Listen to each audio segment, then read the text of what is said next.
Alors, merci infiniment, Laurence, et merci à Sabrina et à toute l'équipe du Cerium, en fait, pour organiser ce lancement de livre autour d'un ouvrage incroyablement important. J'ai hâte qu'on rentre dans la matière de ce livre, mais également, donc, merci pour votre hospitalité et merci à la librairie du Square, évidemment, pour leur accueil également. Alors, en effet, c'est un livre absolument fascinant et je tiens à vous féliciter et à vous remercier d'ailleurs, d'avoir écrit ce livre. Par les temps qui courent, l'érosion du droit à l'avortement aux États-Unis, résultat d'un lent effritement depuis le renversement du jugement Roe versus Wade, qui a été invalidé, comme vous le savez.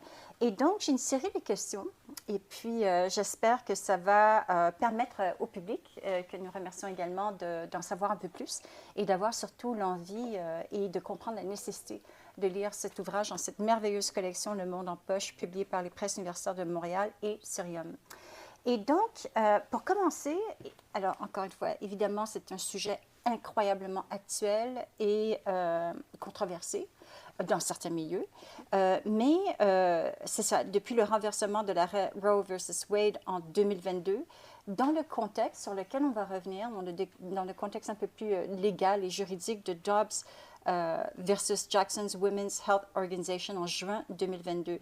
Mais avant d'entrer comme tel dans les détails de l'ouvrage, est-ce que vous pourriez nous expliquer les faits saillants de cette trajectoire qui a d'abord mené à l'arrêt Roe versus Wade en 1973 et l'importance historique de ce verdict de la Cour suprême sur l'ensemble des États-Unis? Oui, mais c'est un retour historique qu'on fait aussi au début de l'ouvrage.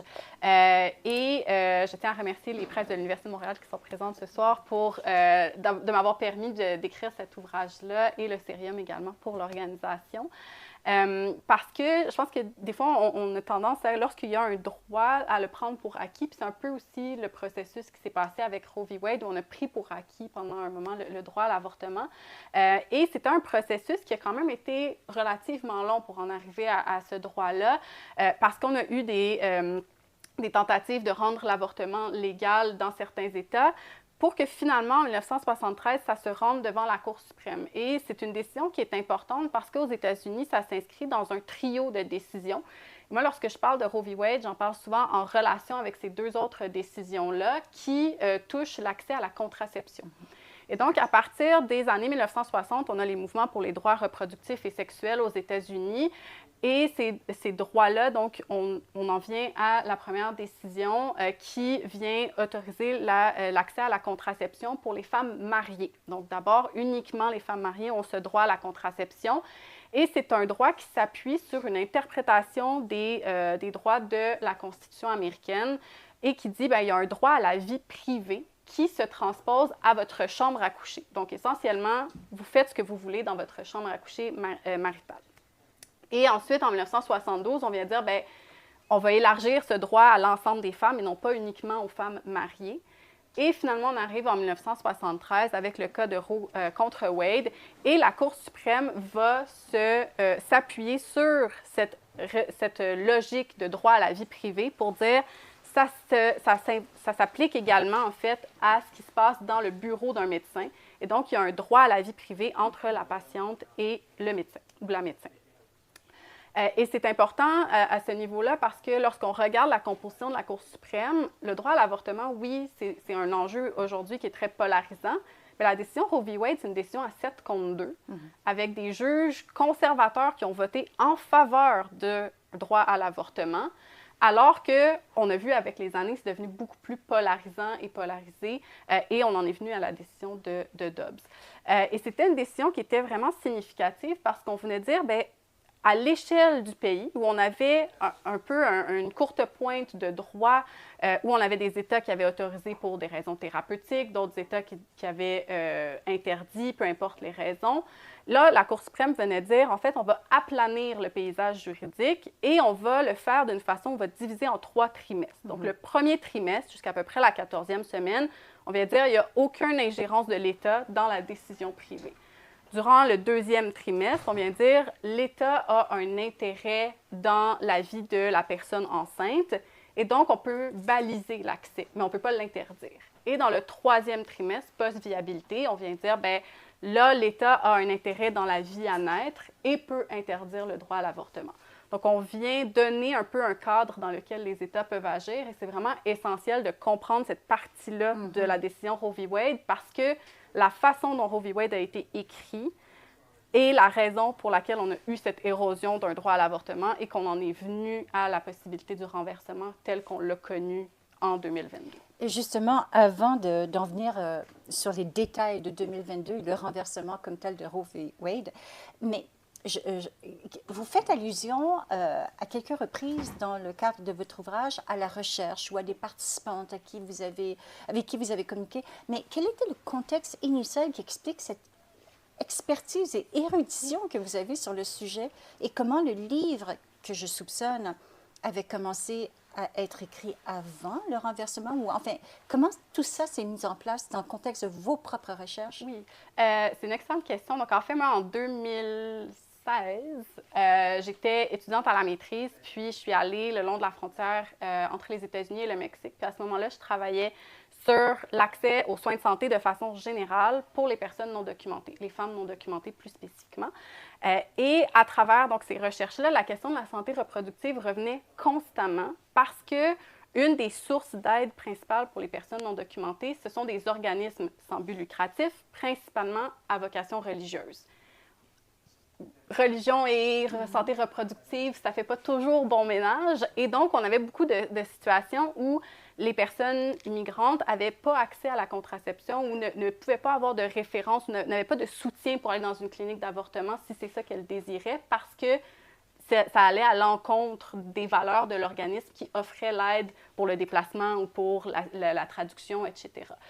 Et je suis revenue de ce déplacement-là, de ce terrain-là. J'ai écrit mon mémoire de maîtrise et par la suite, il y avait déjà des échos, Roe v. Wade, qu'est-ce qui va se passer? On est en 2018 à ce moment-là. Puis je me suis dit, bien, je vais appliquer pour un financement pour faire un doctorat sur l'accès à l'avortement chez les femmes latino-américaines. Parce qu'à travers mes recherches de maîtrise, j'avais vu qu'il y a un gap de la littérature sur femmes latino-américaines et avortement. Même des gens qui m'ont dit, bien, en fait, c'est pas pertinent parce que les femmes latino-américaines ne vont pas se faire avorter. C'est bizarre parce que c'est 25% des patientes, ce sont des femmes latino-américaines. Donc, il y a quelque chose qui ne marche pas. Et c'est de là où, à partir de 2018, dans le cadre de mon doctorat, je me suis penchée sur spécifiquement l'accès à l'avortement chez les femmes latino-américaines, puis comment différents facteurs identitaires vont influencer la façon dont on va aborder l'accès à l'avortement. Et le livre, donc, découle d'une partie de ma thèse qui était en écriture lorsque Roe v. Wade est tombé, donc à la toute fin du chapitre 4 sur 5, en juin 2022. Donc, ça l'a rebrassé un peu les cartes. Et comment vous avez, parce que c'est ça, vous avez été dans une position incroyablement privilégiée, ayant été témoin de la réaction, non seulement américaine, mais à l'échelle de la planète, la réaction a été absolument virale. Et vous-même, comment avez-vous réagi? Comment les personnes que vous côtoyez ont réagi? Vous disiez tout à l'heure, un peu en coulisses, qu'en fait, cette journée-là, vous avez été interviewée par tous les médias, puisque une spécialiste francophone sur l'arrêt Roe v. Wade, ça ne court pas les rues. Et donc, comment ça s'est passé, cette journée-là? C'était une journée qui était quand même difficile parce que, d'une part, il y a l'aspect où on est en train d'écrire, donc la thèse prend toute la place. Donc, évidemment, on a le questionnement de qu'est-ce qui va se passer avec cette thèse qui est presque finie. De l'autre côté, j'étais à un stade où, parce que j'étais déjà en écriture, j'avais tout fait mes entretiens déjà, j'avais codé, j'avais déjà analysé. Et donc, je portais aussi beaucoup d'histoires en moi. Et donc, de savoir que tous ces gens à qui j'ai parlé, certains m'avaient parlé de leur peur de si Roe v. Wade tombait, d'autres personnes avaient l'impression que ça n'arriverait jamais.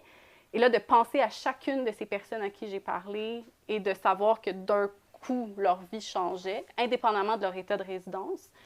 Et l'autre aspect, c'était de faire fi de toutes ces émotions-là, tant par rapport à moi et ma thèse, par rapport aux participantes à ma recherche, puis, et de mettre mon chapeau d'analyste et d'en parler pendant toute une journée, pendant 12 heures, dans un stationnement d'un Starbucks en Californie, au téléphone, et avec une certaine peur aussi, parce que même si j'étais en Californie, Roe v. Wade, ça se dit Roe v. Wade en anglais comme en français. Et donc, j'étais dans un coin qui n'était pas super progressiste de la Californie. Donc, de me dire, est-ce que je suis en train de mettre aussi une cible dans mon dos en étant là publiquement à parler de Roe v. Wade la journée où ça tombe, puis il y a beaucoup d'émotions aux États-Unis, veut pas. Donc, c'était une journée qui était particulière, puis qui, on est presque 3 ans plus tard, qui m'habite encore. Oui, sans oui. doute. Mais est-ce qu'il n'y avait pas, est-ce que vous vous y attendiez? Oui. Parce que là, pour ce qui est justement de la prochaine question qui vous invite à rentrer dans le détail du renversement de Roe v. Wade, qui s'est donc passé dans le contexte justement de Dobbs versus Washington Health Organization en juin 2022. Mais n'y avait-il pas des signes avant-coureurs? Et notamment sur le fait que c'était divisé en 3 trimestres, le jugement initial Roe versus Wade. Oui, et puis en fait, le titre de l'ouvrage, je parle d'érosion parce que Roe v. Wade a été décidé en 1973 et la première décision qui vient commencer l'érosion, si ma mémoire est bonne, c'est 1976. Et à partir de là, donc 3 ans après que le droit a été octroyé, déjà, on avait cette érosion-là qui commençait et les États tentaient de voir, bon, bien, dans les paramètres qu'on m'a donnés, jusqu'où est-ce que je peux pousser la limite pour restreindre dans le 2e trimestre, pour encadrer dans le 1er trimestre, même si techniquement on n'a pas le droit de limiter dans le 1er trimestre. Et donc, on a vu à partir de ce moment-là des précisions de la Cour suprême de dire qu'il y a un droit à l'avortement, mais il n'y a pas une obligation d'accès à l'avortement. Donc, le droit existe sur papier, mais l'État n'a aucune obligation de vous aider à y accéder. Donc, on peut bloquer le financement par des assurances publiques. On peut mettre 1001 barrières pour l'ouverture des cliniques. On peut autoriser les manifestations devant les cliniques qui mettent en danger les patientes qui se rendent aux cliniques. Et c'est ce qu'on a vu dans les années qui ont suivi, avec une accélération vraiment marquée à partir de 2010, dans la foulée de Obamacare et de l'arrivée du Tea Party aux États-Unis, où là, on a vraiment eu une accélération de non seulement pousser les limites par rapport à l'encadrement de l'accès à l'avortement, mais également le début de ces fameux Heartbeat Bills et les restrictions de temporalité où on allait vraiment à l'encontre même du jugement Roe v. Wade, dans un but avoué de remettre en cause Roe v. Wade. L'objectif de ces militants-là, c'était de se rendre à la Cour suprême, et c'est ce qu'ils ont eu. Et je voudrais que moi, le moment où je me suis dit Roe v. Wade va tomber, c'est en décembre 2021, lors des arguments oraux pour la décision de Dobbs, en écoutant la façon dont les juges posaient les questions. La façon dont on posait la question aux avocats des 2 parties, les réponses qui étaient données et les questions subséquentes. Parce que si vous vous intéressez au débat à la Cour suprême, les juges posent des questions aux avocats, mais réellement, ils donnent des indications à leurs collègues de comment ils pensent et qu'est-ce que leur processus de réflexion juridique, qu'est-ce qu'il y en est. Et donc, lorsqu'il y a eu les arguments oraux en décembre 2021, bien, déjà, on voyait comment Amy Coney Barrett allait voter. Déjà, on voyait comment Neil Gorsuch allait voter. Déjà, on voyait que le juge en chef Roberts penchait vers ses collègues conservateurs. Et tout ça mis ensemble faisait que le meilleur scénario, c'était une révision de Roe v. Wade. Le pire scénario, c'était que Roe v. Wade allait tomber et c'est finalement ce qui est arrivé. Et quelles sont les répercussions actuelles, contemporaines, qui se sont peut-être mises en place progressivement, mais depuis justement le renversement, aux États-Unis en particulier? Les répercussions sont vraiment significatives. Je vais y aller peut-être en 2 temps. Donc, près la nouvelle administration Trump et depuis le mois de janvier. Donc, immédiatement après le renversement de Roe v. Wade, ce qu'on a vu, c'est que dans le fond, on a un retour après Roe v. Wade. Donc, ce qu'on vient de dire, c'est les États décident. Donc, on ne vient pas interdire à l'échelle nationale, ce qui fait qu'un État comme la Californie, qui veut continuer de protéger l'accès à l'avortement, peut le faire. Et c'est ça qu'on voit. La Californie a élargi les protections, l'Illinois a élargi les protections, le Colorado aussi. Mais de l'autre côté, on voit les États qui peuvent restreindre l'accès à l'avortement ont la possibilité de le faire. Le Texas l'a fait, l'Alabama l'a fait. Et donc, une douzaine d'États ont complètement restreint l'accès à l'avortement. Une poignée d'autres ont limité l'accès à l'avortement grandement. On pense à la Floride avec la limite à 6 semaines, etc. Et donc, ce que ça a fait, c'est qu'on a des cliniques qui demeurent ouvertes. On a des États où il n'y a plus aucun point de service. Et donc, les cliniques qui demeurent ont une augmentation des patientes qui ont des demandes, en fait, en matière de services d'avortement. Et donc, ce qu'on a vu, c'est une augmentation des déplacements vers les autres États, une augmentation de la visibilité des fonds qui offrent un soutien financier, qui est un point positif parce que plus on en parle, plus il y a des connaissances sur ça. L'augmentation des connaissances aussi par rapport à l'avortement par médication et l'avortement dit maison, qui est un autre point positif, mais c'est pas mal là que les points positifs s'arrêtent, je vous dirais, parce que ce qu'on voit, une des raisons pour laquelle dans le livre, je parle aussi des facteurs identitaires, c'est que ce qu'on a vu depuis le renversement de Roe v. Wade, c'est que les femmes et les personnes enceintes qui n'avaient pas accès à l'avortement avant ou qui avaient un accès difficile à l'avortement, ce sont ces groupes-là qui ont aujourd'hui plus un accès à l'avortement ou un accès encore plus difficile à l'avortement. Donc, on pense aux gens qui n'ont pas beaucoup de moyens financiers ou qui n'ont pas un revenu très élevé, qui ne peuvent pas prendre 4 jours de congé, prendre un vol pour se rendre en Californie pour un rendez-vous. On pense aussi aux personnes qui ne parlent pas anglais parce que d'avoir accès à l'information dans un État comme le Texas, il y avait souvent des médecins qui parlaient et espagnol et anglais, par exemple. Mais là, s'il faut se rendre au Colorado, ça ne veut pas dire qu'on va avoir les mêmes ressources linguistiques. S'il faut se rendre dans l'État de Washington, ça ne veut pas dire qu'il faut avoir les mêmes ressources linguistiques, etc. Et ce n'est pas tout le monde qui peut se déplacer. Votre statut migratoire, la capacité à prendre un avion aux États-Unis ou à même se déplacer sur le territoire américain dépend de son statut migratoire aussi. Donc, il y a plein de facteurs comme ça. Et ce qu'on a vu, c'est une exacerbation de ces inégalités-là. De par les inégalités géographiques qui ont été exacerbées également. De l'autre côté, ça avait commencé avant la nouvelle administration Trump, mais il y a quand même une accélération. Il n'y a plus aucune impunité du côté des États qui veulent restreindre le droit à l'avortement. Donc, on a vraiment une libération complète des actions. Donc, bloquer l'ouverture de cliniques dans des États démocrates, mais dans une ville conservatrice, les acteurs locaux se sentent beaucoup plus libres d'agir contre des lois même des États. Également, d'aller à l'encontre de la volonté des électeurs. Donc, je ne sais pas si vous suivez un petit peu, là, au Missouri, il y a eu une initiative citoyenne où les citoyens ont voté en faveur de la protection du droit à l'avortement. Et là, les élus républicains tentent de voir de quelle façon ils peuvent renverser la décision des électeurs de l'État. Donc, on a une décision qui est faite par référendum et des électeurs qui tentent de tout faire pour renverser cette décision-là. Donc, même le processus démocratique, en fait, n'est plus un rempart à la restriction du droit à l'avortement. Et ça, c'est depuis depuis novembre 2024.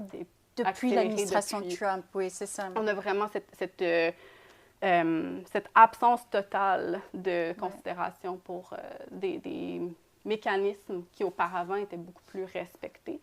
Et de l'autre côté, bien, on a l'autre problématique qui est adjacente, qui est moins directe sur l'accès des personnes à l'avortement, mais les coupures de fonds de recherche aux États-Unis. Je pense particulièrement, il y a une étude qui est incroyable qui s'appelle The Turnaway Study par la Dr. Foster Green à San Francisco, qui est une étude qui est sur plusieurs années et qui, en fait, suit des personnes qui ont eu un avortement, ont voulu un avortement et ne l'ont pas eu et compare les conséquences psychologiques, économiques, sociales, familiales de le fait d'avoir versus ne pas avoir un avortement voulu. Cette personne-là a perdu son financement qu'elle devait avoir pour les 5 prochaines années. Et donc, ce projet-là, en ce moment, est en démarchage pour du financement privé, mais tout ça est sur pause. Et c'est un projet qui avait commencé le lendemain du renversement de Roe v. Wade pour étudier sur 5 ans c'est quoi les conséquences du renversement. Incroyable. Donc, on n'a plus ces données-là, ou on n'aura plus ces données-là pour comprendre qui sont les personnes qui sont les plus affectées, comment, et comment est-ce qu'on peut solutionner, c'est quoi les conséquences aussi d'un point de vue granulaire, au-delà d'obtenir ou non l'accès à l'avortement. Clairement, c'est une tragédie pour la liberté académique et pour évidemment les personnes qui vont vivre les préjudices de tout cela en même temps. C'est comme une tempête parfaite pour ces personnes-là. Mais c'est ça, c'est très intéressant aussi le fait que vous étudiez. Le point de départ, c'était quand même d'étudier l'accès ou enfin les perceptions auprès de la population latino-américaine de l'avortement avant donc, le renversement comme tel en juin 22. Et puis, ça me fait penser, si on peut recouper certaines littératures, en philosophie politique, il y a une philosophe politique très intéressante qui s'appelle Amy Reed Sandoval, et que vous connaissez? Ah, c'est incroyable, le monde est petit, mais en même temps, justement, elle parle de ce phénomène de la migration interne d'État en État, en quête de services d'accès pour santé reproductive ou pour l'accès à l'avortement. Mais il est effectivement incroyablement dommage de ne pas pouvoir colléger les données longitudinales, transversales, avec ce genre de coupure financière à ce type de projet de recherche. Mais vous parlez fréquemment dans le livre du code postal qui donne un accès différencié depuis toujours, en fait. Même avant le renversement, l'accès à ce soi-disant droit universel à l'avortement a toujours été différencié. Et donc, on pourrait peut-être projeter ou anticiper que ces inégalités de départ seront exacerbées. Mais pourriez-vous, je sais que vous en avez parlé un peu, mais un peu plus dans le détail, justement, de, par exemple, l'ethnicité, le code postal, tout ça. Pourquoi est-elle si différenciée dès le départ?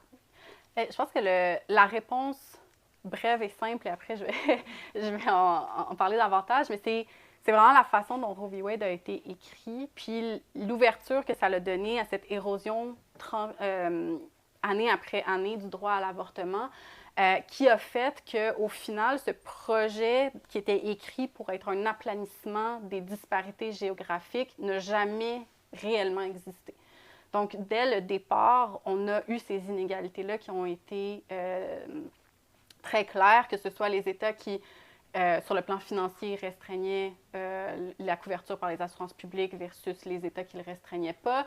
Sur le plan géographique, les États qui mettaient des contraintes pour l'ouverture d'une clinique d'avortement versus ceux qui n'avaient pas de restrictions ou qui facilitaient l'ouverture des cliniques. Et ce qui fait que dans la littérature, en géographie et en sciences politiques, on a eu un argument qui est très tenace et qui est présenté à multiples reprises dans plusieurs études, qui présente les États rouges contre les États bleus. Mm-hmm. Donc, dans un État bleu, on a un accès à l'avortement. Dans un État rouge, on n'a pas d'accès à l'avortement. Et pourquoi moi, j'utilise le code postal et j'ai demandé à chaque participante de ma recherche si elle voulait bien me partager leur code postal pour vraiment avoir une compréhension de leur expérience du territoire, c'est parce que ça vient contrer cet argument-là de l'État rouge contre l'État bleu. C'est-à-dire que j'ai rencontré des participantes en Californie qui n'avaient aucun accès à l'avortement, qui sont dans un milieu rural en Californie, il n'y en a pas de clinique, la clinique la plus proche est à quelques heures de route, on se croirait dans un État rouge.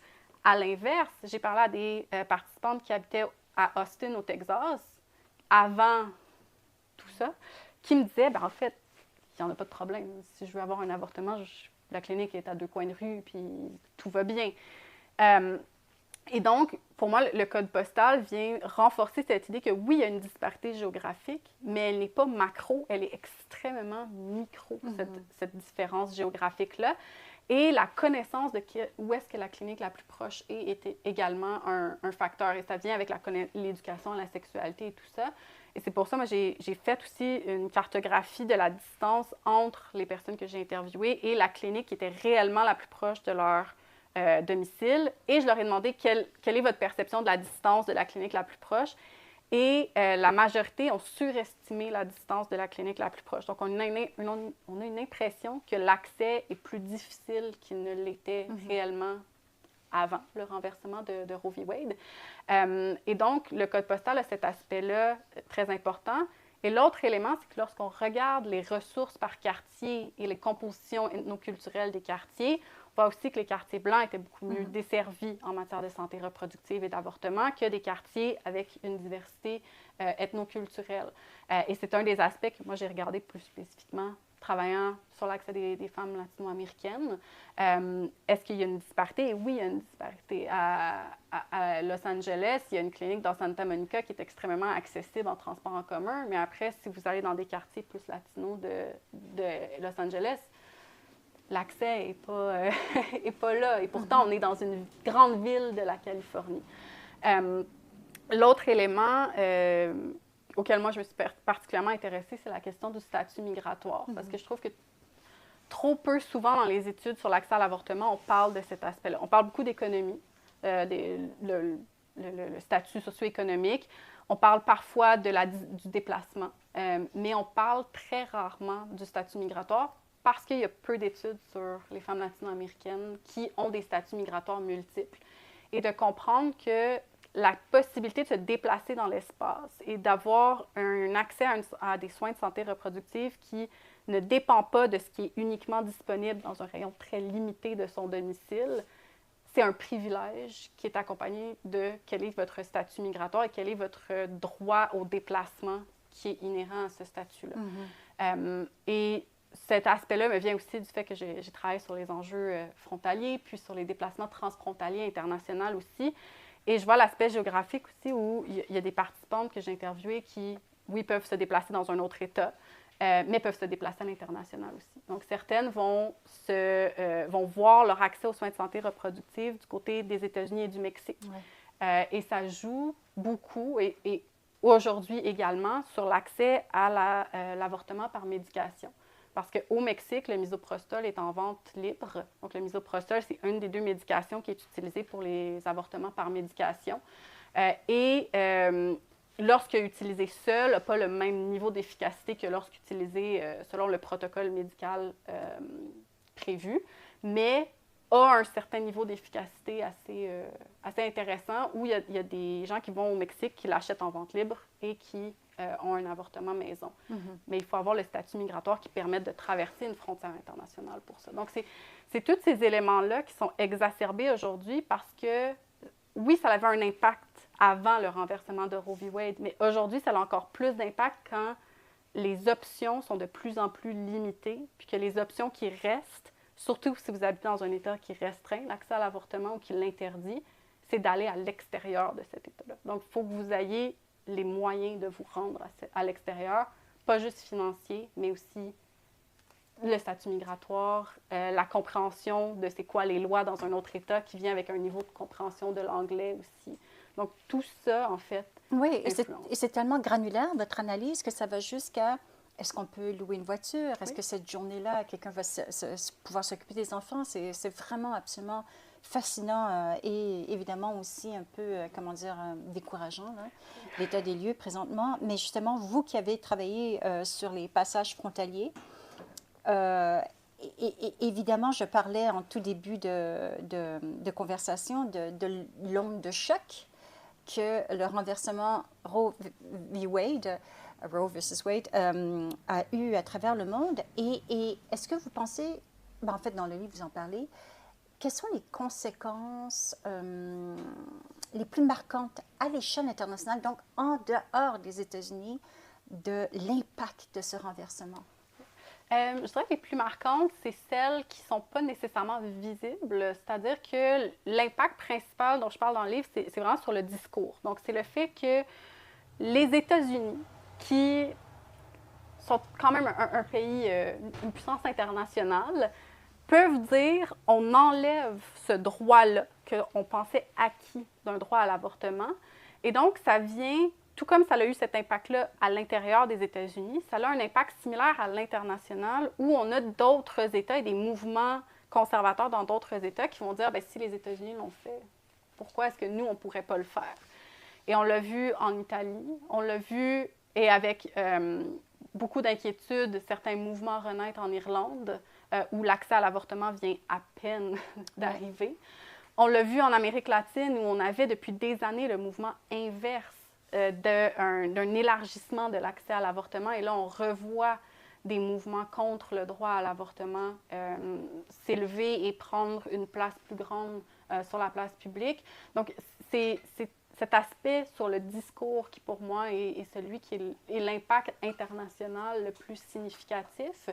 Et de l'autre côté, d'un point de vue un peu plus anecdotique et plus proche de la maison, il y a eu aussi des regroupements de médecins qui ont émis des mises en garde aux médecins de si elles soignent ou si elles offrent un avortement à une patiente américaine, qu'est-ce que ça pourrait dire et l'inquiétude. Et c'est une inquiétude qui est très légitime pour les médecins, mais ce qui est inquiétant, c'est à quel point le cadre juridique aux États-Unis pourrait aller à l'extérieur des États-Unis, avoir un impact sur l'accès de patientes américaines à l'extérieur des États-Unis. Donc, pour moi, dans une perspective d'études féministes aussi, l'idée d'un contrôle des corps en mouvement et de contrôler le corps des femmes américaines à l'extérieur des États-Unis est vraiment très perturbant.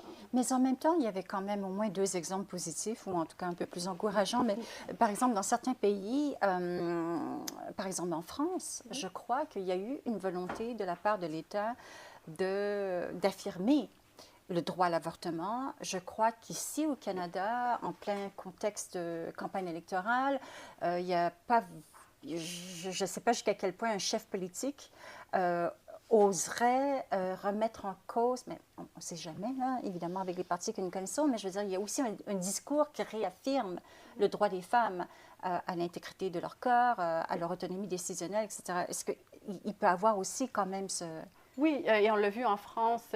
Ici, au Canada, on a eu à ce moment-là, donc sous Justin Trudeau, il n'y avait pas vraiment de remise en cause de la part d'un gouvernement libéral s'il y aurait ou pas une attaque. Mais à l'inverse, on a eu des discours qui étaient très ouverts de dire que s'il y avait des patientes qui venaient des États-Unis, il y a une directive qui a été émise pour les agents frontaliers de ne pas, que leur valeur personnelle ne pouvait pas affecter si ils permettaient ou pas à une personne de rentrer spécifiquement si elle mentionnait « je viens pour un rendez-vous pour un avortement ».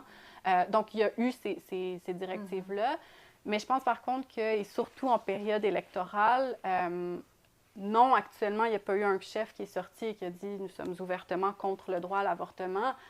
Mais il y a quand même un parti, le Parti conservateur, pour ne pas le nommer, dont le chef a voté ouvertement pour des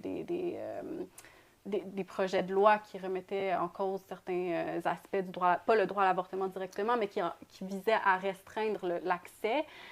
Et il n'y a pas non plus de promesses claires de la part des chefs de comment est-ce qu'on va faire pour protéger le droit à l'avortement. C'est pas juste une question, pour moi, et surtout en période électorale, c'est pas juste une question de dire on ne remet pas en cause les acquis. Mais au Canada, on a pendant des années, on se comparait aux États-Unis, c'était pire de l'autre côté de la frontière, c'est toujours pire. Mais si vous regardez en Saskatchewan, il y a 3 cliniques d'avortement. Elles sont à Regina et à Saskatoon. Si vous êtes ailleurs dans la province, il n'y en a pas d'accès à l'avortement. Si vous êtes en Colombie-Britannique, la majorité des cliniques sont à Vancouver. Si vous êtes dans le nord de la province, il n'y en a pas de clinique d'avortement. Au Québec, il y en a dans plus de villes, mais il y a aussi une barrière nord-sud où, à un moment, il n'y en a plus de cliniques d'avortement.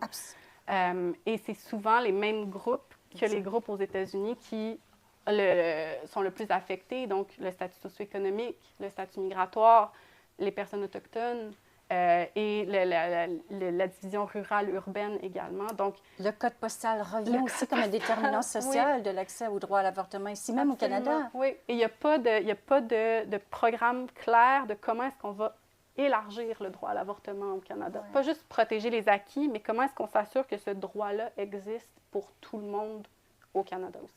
Je pourrais parler des heures avec vous, mais on va quand même laisser la chance au public aussi de pouvoir poser des questions. Mais juste avant, une toute dernière petite question, en guise de conclusion, mais une grosse question. Vous avez invoqué le fait, et c'est pour ça que l'ouvrage est tellement intéressant, vous avez invoqué le fait que le renversement de Roe v. Wade, d'une certaine façon aussi, illustre un péril pour la démocratie. Vous avez donné des exemples concrets. C'est clairement peut-être aussi un péril pour l'érosion des droits des femmes de manière générale.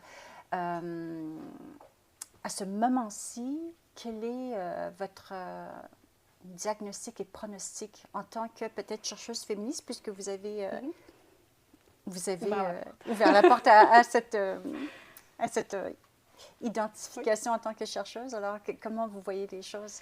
C'est sûr que moi, je travaille spécifiquement sur le cas américain je suis désolée, je ne vous laisserai pas avec un mot optimiste parce que dans les dernières semaines, il y a eu un projet de loi qui est passé à Washington par rapport à comment les personnes peuvent aller voter et les documents qui sont admissibles pour aller voter.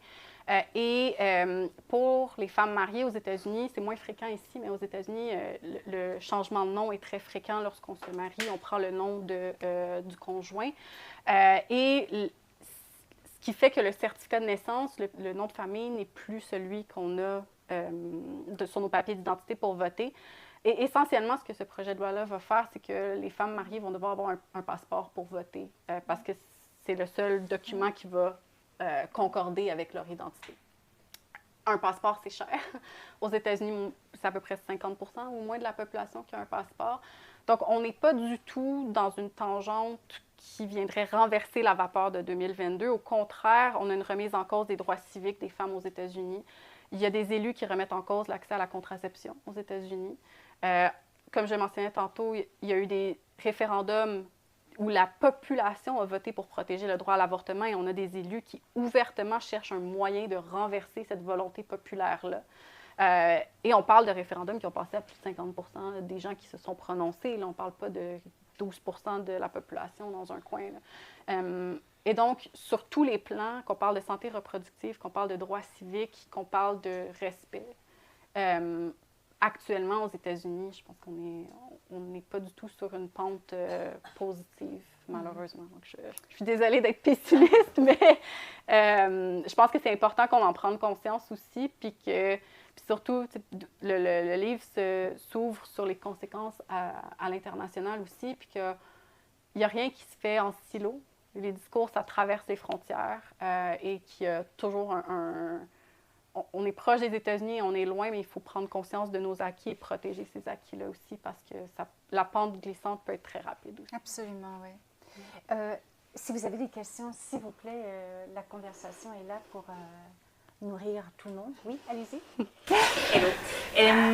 Je vais tutoyer parce que Marianne est mon amie. Bon, j'ai évidemment prêché pour ma paroisse, ma collègue est derrière. Je travaille pour un organisme qui lutte pour les droits sexuels. Puis, tu l'as mentionné, comment c'est imbriqué la contraception qui est le droit à l'avortement, mais aussi comment tout fait écho. Puis autant on peut, tu l'expliques bien, comment on a vu voir venir le renversement, mais il y a aussi plein d'autres indicateurs qui peuvent amener ça. Puis quand on parle de sexualité, bien évidemment, on parle de droits reproductifs, mais on parle de droits sexuels, puis on parle de droits des personnes LGBTQ+, tout ça est interrelié. Est-ce qu'il y a d'autres indices de restrictions, par exemple, à l'éducation à la sexualité, qui nous a fait voir ce renversement-là, puis qu'il faut garder à l'œil aussi, qui pourrait être interrelié, ou que tout ça donne aussi des indications plurielles sur où on s'en va? C'est une excellente question. L'enjeu, dans le cas des États-Unis avec l'éducation à la sexualité, c'est que il n'y a comme pas eu un renversement où il y a l'éducation, c'est une prérogative des États. Donc, les États qui étaient historiquement plus conservateurs, plus religieux, il y a toujours eu cette influence-là sur le cursus de l'éducation à la sexualité aux États-Unis. Donc, même lorsque Roe v. Wade existait, c'était abstinence qui était enseignée dans plusieurs États. Roe v. Wade est tombé, on enseigne toujours l'abstinence dans ces États-là. Donc, le lien est moins évident qu'il pourrait l'être, par exemple, dans un contexte comme au Canada où l'éducation à la sexualité n'est pas aussi imbriquée avec la religion et qu'il n'y a pas cette proximité-là. Par contre, un des éléments et là je vais prêcher pour ma paroisse de politologue, un des éléments qui pour moi a été aussi un élément précurseur, c'est de regarder c'est quoi les lois qui sont dans les municipalités et dans les États aux États-Unis. Donc, ici, ce serait municipalité et province. Parce qu'avant que ça se rende à l'échelle fédérale et avant que Roe v. Wade soit renversé, on avait déjà cette courte pointe-là d'érosion du droit à l'avortement. On avait des États qui restreignaient drastiquement le droit à l'avortement, des États qui protégeaient le droit à l'avortement. Et tout ça, ça s'est fait année après année. Puis c'était des projets de loi dans les États qui ont été débattus en Chambre. Souvent, c'était des projets de loi qui ont été proposés, refusés, proposés, refusés, proposés, adoptés. Donc, il y a des signes précurseurs. Et quand je parle de l'accès à la contraception aujourd'hui, c'est parce que ça fait depuis 2021, 2022 qu'on a des débats dans les législatures d'État sur... Et là, c'est des législateurs qui ne sont pas médecins qui débattent de est-ce que un tel type de contraception est un avortement ou pas? Est-ce que tel type de contraception est un avortement ou pas? Et il n'y a aucun médecin dans la salle. Donc, on a ces signes précurseurs-là dans les débats qui existent à des échelles plus locales et également au fédéral. Je ne dis pas qu'il ne faut pas regarder le niveau fédéral, mais il faut regarder tous les paliers, en fait, de gouvernement. C'est plus ça que... Mon travail est plus sur les impacts des politiques sur les personnes. Donc, je vais en amont citer Véronique Pronovo si... Mais sur la question. Donc mais c'est ça. Juste citer en amont ma collègue qui travaille sur ça plus spécifiquement. Mais effectivement, on voit déjà, lorsque Roe v. Wade est décidé, c'est pas un enjeu qui est aussi clivant dans la société américaine. Et je l'ai mentionné, le fait que ça a été une décision à 7-2 et que des juges qui ont été nommés par des présidents républicains ont voté en faveur de l'arrêt Roe v. Wade, en dit long sur l'état du climat à ce moment-là. Et par la suite, bien, on est aussi, on se ramène dans le temps, on est au moment des droits, des mouvements pour les droits sexuels et reproductifs et des droits civiques. Et là, tout d'un coup, on a un enjeu qui peut fédérer les républicains autour de quelque chose qui n'est pas divisif comme les droits civils et comme les relations entre les Afro-Américains et les Américains blancs. Et donc, on prend cet enjeu-là et essentiellement, le Parti républicain a couru avec cet enjeu-là et a continué pour fédérer et parce que c'était un enjeu qui permettait de dire, bien, on va aller chercher des électeurs pour qui ça va être un enjeu fédérateur et un enjeu qui va les motiver, qui vont voter constamment sur cet enjeu-là et qui vont nous suivre année après année parce qu'on a une lutte commune de renverser Roe contre Wade. Et à partir de ce moment-là, on vient construire sur ça et là, il y a des mouvements qui se créent par rapport à ça. Donc, le moment plus de politisation par le Parti républicain, c'est vraiment dès la décision de Roe v. Wade, de par le contexte dans lequel ça s'inscrivait et que ça devenait essentiellement un enjeu où on pouvait être d'accord. Il y avait d'autres enjeux où on n'était pas d'accord, mais ça, on était tous d'accord sur cet enjeu-là. L'autre moment historique qu'il faut mentionner, c'est 2010 et les élections de mi-mandat aux États-Unis. Donc, 2010, on est pendant la première présidence de Barack Obama. On est au moment où l'Obamacare divise la population aux États-Unis et où le Parti républicain va faire élire des élus du Tea Party à plusieurs échelles de gouvernement. Et pourquoi c'est un enjeu qui est significatif? C'est qu'on a eu donc fédération autour d'un enjeu, encore une fois, de santé. Et les électeurs savaient aussi qu'ils votaient pour des gens qui étaient anti-choix. Et c'est là qu'on a eu une accélération des projets de loi déposés dans les États. Entre 2010, la séance de législature de 2010 et celle de 2011, je pense que le nombre de projets de loi anti-avortement a triplé au niveau des États. Donc, il y a vraiment eu une accélération de l'activisme au niveau des États où on disait, bien, à Washington, on n'a plus vraiment d'oreilles parce qu'après la présidence Bush, on est rendu présidence Obama, on ne va pas faire bouger les choses. Et donc, on a eu comme un recentrement sur les États et de vraiment aller marteler le message. À un point tel où, à partir de 2010, on voit aussi une accélération des groupes qui écrivent les projets de loi et essentiellement, ils vont les magasiner aux élus et disent « c'est déjà tout écrit. Donc, vous pouvez juste prendre, vous mettez votre nom, puis vous le déposez en chambre, puis ça va passer. » On a eu des laboratoires aussi où on testait le projet de loi, par exemple, au Texas. Si ça passait, après, on le faisait adopter dans son intégralité, la même chose. On changeait de Texas pour Alabama, le nom de la personne pour un autre, puis on le faisait adopter en Alabama, puis après ça, au Tennessee, puis après ça. Donc, il y a eu ce mouvement-là. Majoritairement, quand même, dans le Sud. Puis ça, j'ai aussi été au Texas pendant quelques mois à l'UTEP. Et la même chose, c'est le Bible Belt et tout le Midwest aussi. C'est un mouvement qui a moins pris dans les législatures, plus sur les côtes. Il y a quand même une présence là, dans la côte Est puis la côte Ouest, mais moins saillant que Midwest puis le Sud. Pour des raisons religieuses, il y a aussi des arguments terme m'échappe, mais par rapport à la composition ethnoculturelle, donc de favoriser la natalité des personnes blanches, par exemple. C'est aussi là qu'on retrouve les plus grandes populations latines. Dans le sud. Pour vos études, oui. Donc, on a cette confrontation-là. Oui. Moi, les cas d'études pour ma thèse, c'était la Californie, le Texas, la Pennsylvanie et New York.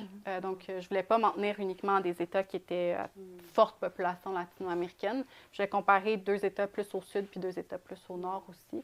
Mais le discours religieux est beaucoup plus présent, effectivement, dans le Texas que dans les autres États que j'ai étudiés, par exemple, même au sein des communautés latino-américaines. Dernière question, oui, allez-y. Tout d'abord, merci beaucoup pour votre précieux travail. C'est super intéressant puis nécessaire, notamment dans le contexte politique actuel. Puis, en fait, ma question, c'est davantage par rapport à votre étude de terrain que vous avez fait. En fait, comment ça se passait, en fait, trouver justement les candidats qui étaient disponibles et souhaitaient répondre à vos questions? Est-ce qu'il y avait une certaine tension? Est-ce qu'il y avait une certaine pudeur, une gêne? Comment était la réception par rapport à tout ça? Donc, comme j'ai mentionné, j'ai commencé ma thèse en 2018 et il y a eu quelque chose en 2020 qui s'appelle la COVID, qui était au moment où je commençais mon terrain de recherche. J'avais l'avantage où j'ai pu faire un pré-terrain avant la COVID-19, puis j'avais déjà fait des terrains pour ma maîtrise, notamment en Californie, au Texas, puis j'avais des organismes sur le terrain que je connaissais en Pennsylvanie puis dans l'État de New York. Ce qui fait que j'ai repensé ma méthodologie pour adapter au fait que je ne pouvais pas me déplacer pendant une période de temps. Et j'ai décidé d'y aller avec un sondage en ligne qui était sur la santé reproductive, en me disant, si je dois faire du recrutement à distance, mon meilleur pari, c'est de me dire, je vais aller sur la santé reproductive de façon générale parce que, ayant habité au Texas, dire que tu travailles sur l'avortement, c'est pas bien vu. Dire que tu travailles sur la santé reproductive, ça passe bien. Donc, je me suis dit, je vais aller avec ça, puis avoir des questions un peu plus larges. Puis, d'un point de vue de chercheur, ça me donne aussi du matériel pour faire des comparaisons ou comprendre un peu mieux comment l'accès à l'avortement s'inscrit dans un contexte de santé reproductive de façon plus générale. Ce qui fait que la réception pour le sondage était vraiment positive. J'ai eu autant des participantes qui étaient personnellement contre le droit à l'avortement pour des raisons morales, des gens qui étaient contre pour eux, mais en faveur que ce soit un droit qui existe pour la population, et des participantes qui étaient en faveur d'un droit à l'avortement et pour elles-mêmes et pour le reste de la population. Et à la fin du sondage, dans le fond, je demandais si vous êtes intéressé à parler plus spécifiquement d'accès à l'avortement, est-ce que vous seriez disponible pour un entretien? Et donc, les personnes à qui j'ai parlé savaient qu'on allait parler d'avortement. J'ai quand même eu le nombre de participantes que je voulais, ce qui était mon gros élément de stress au début parce qu'effectivement, j'y allais avec est-ce que des gens vont vouloir parler de ça? C'est quand même un sujet tabou. Et j'ai eu des participantes qui m'ont dit t'es la première personne à qui je parle de mon expérience d'avortement. C'est pas quelque chose dont je parle habituellement. J'ai reçu des courriels quelques mois plus tard en me disant ça m'a vraiment comme débloqué quelque chose de pouvoir t'en parler. Puis là, maintenant, j'ai comme une autre étape de mon processus qui est embarquée. Fait que c'est aussi très, très gratifiant comme chercheur d'avoir ces messages-là. Donc, il n'y avait pas beaucoup de gêne. La majorité, c'était dans les lieux privés pour les entretiens. Certaines personnes étaient dans les lieux publics, mais moins. Je dirais pas mal juste des personnes en Californie. Au Texas, on était pas mal juste dans des lieux privés. Mais, et ça, c'est peut-être plus spécifique à la communauté latino-américaine et c'est moins connu parce qu'on a cette idée-là que communauté latino-américaine égale catholique, égale pas nécessairement en faveur de l'accès à l'avortement. Mais il y a une très grande distinction public-privé. Et de dire, c'est une discussion qu'on a en public. La majorité des personnes me disaient, j'en ai parlé avec ma mère, j'en ai parlé avec mes sœurs, j'en ai parlé avec mes tantes, mais je ne vais pas en parler en public. Si j'ai un avortement, je ne vais pas en parler en public. Je ne vais pas parler de l'accès à l'avortement en public, mais quand on est dans une conversation un à un en privé, il n'y avait pas ce même niveau de gêne-là ou de réticence à parler de l'accès à l'avortement. Certains utilisaient le terme, certains n'utilisaient pas le terme, qui était un autre élément aussi de réflexion qui est intéressant. Donc, je dirais qu'au niveau du recrutement, ça n'a pas été plus difficile que j'appréhendais au début, mais de par le fait que autant j'avais déjà travaillé avec des personnes non documentées et tout ça.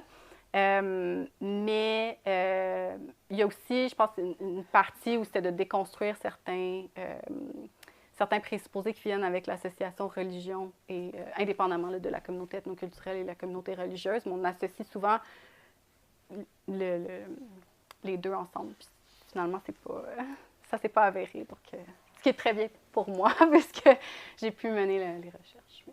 En tout cas, l'éloquence que vous avez et votre érudition et votre expertise sur le terrain, là, j'espère, vous donne encore plus envie de découvrir ce livre qui est vraiment, en fait, moi, je l'ai lu comme c'est vraiment un éclairage, un regard particulier sur l'état du monde. C'est fascinant et merci encore d'avoir écrit ce livre très important. Alors, sur ce, on vous félicite et on vous remercie. Merci.